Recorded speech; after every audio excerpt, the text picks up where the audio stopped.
Assalamualaikum warahmatullahi wabarakatuh.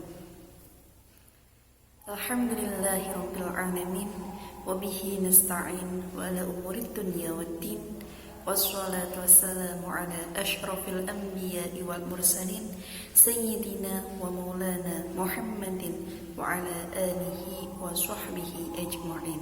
Amma ba'du. Puji syukur kehadirat Allah Subhanahu wa Ta'ala karena telah melimpahkan banyak sekali nikmat dan karunia-Nya kepada kita, sehingga kita tetap bisa bertolabul ilmi dalam keadaan sehat walafiat, dan alhamdulillah tidak kurang suatu apapun. Salawat ma'asalam senantiasa tercurah pada junjungan kita Nabi Agung Muhammad SAW, Nabi pelita umat, Nabi yang membawa kita dari zaman jahiliyah menuju zaman Islamiyah. Bertepatan dengan hari santri, hari rayanya para santri, saya akan menyampaikan sedikit kisah mengenai santri. Diceritakan ada seorang santriwati yang sedang berproses dalam menghafalkan ayat demi ayat Al-Quran. Santriwati tersebut terkenal akan kebodohannya, bahkan orang-orang sering menghinanya. Lihatlah dia itu orang yang bodoh, tetapi dengan penuh percaya diri, dia ingin menjadi seorang penghafal Al-Quran. Bukankah itu suatu hal yang sulit, bahkan bisa disebut mustahil? Bahkan orang yang cerdas saja, orang yang pintar saja, sangat sulit untuk menjadi seorang penghafal Al-Quran. Lalu bagaimana? Apalagi dia? Ejekan tersebut sering kali didengar olehnya. Mendengar ejekan-ejekan yang ditujukan untuknya tidak membuat niat utamanya surut. Dijadikannya ejekan-ejekan tersebut sebagai penyemangat, kata-kata penyemangat untuknya. Tahun demi tahun silih berganti. Tidak terasa dia telah menghafal Al-Quran selama 3 tahun lamanya. Dan selama itu pula dia hanya mendapat 5 juz saja. Itu pun tidak selancar jalan tol. Hingga pada suatu hari dia, santriwati tersebut, sowan kepada gurunya, kepada ibunya.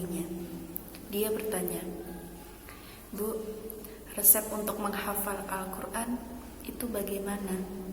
Sudah 3 tahun lamanya saya menghafal Al-Quran, tetapi belum ketemu sama resepnya. Saya belum bisa mencapai hasil yang maksimal." Ibunya menjawab, "Kalau hanya niat saja itu tidaklah cukup. Harus dibarengi dengan usaha, kesabaran, dan doa." "Saya sudah berusaha, Bu. Saya sudah berdoa. Tapi apakah itu masih kurang?" tanya santriwati tersebut. "Berarti usaha yang kamu lakukan dan doa yang kamu lakukan itu kurang menurut Allah Subhanahu wa Ta'ala. Dan saya memberi saran, rawatlah Al-Quran, itu sama halnya merawat dirimu sendiri. Ketika kamu memakai make up atau memakai bedak untuk merawat kulit wajahmu, maka lakukan sama halnya seperti itu, yaitu dengan usaha untuk merawat Al-Quranmu." Santri tersebut berkata, "Oh nggih Bu, terima kasih atas sarannya. Semoga saya bisa melampauinya dan insya Allah saya bisa." Setelah percakapan tersebut, dia mengubah cara berpikirnya. Yang mulanya dia berpikiran bahwa menghafal Al-Quran adalah sebuah beban, maka dia mengubah cara berpikir tersebut. 2 tahun telah berlalu, tak terasa ternyata dia bisa menghafal Al-Quran, dan alhamdulillah dia khatam Al-Quran. Dia bersyukur sekali akan hal tersebut. Tangis haru, bahagia menyambutnya. Segala usaha yang telah dia lakukan ternyata tidak ada yang sia-sia.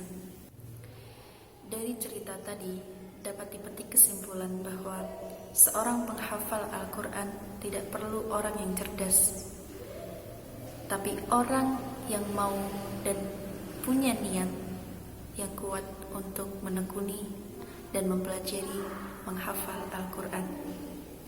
Sama ada pepatah mengatakan, usaha tak ada yang mengkhianati hasil.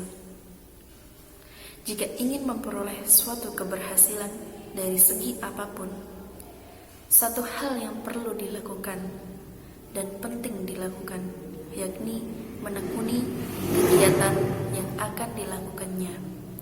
Akhirul kalam, wallahul muwaffiq ila aqwamit thoriq. Assalamualaikum warahmatullahi wabarakatuh.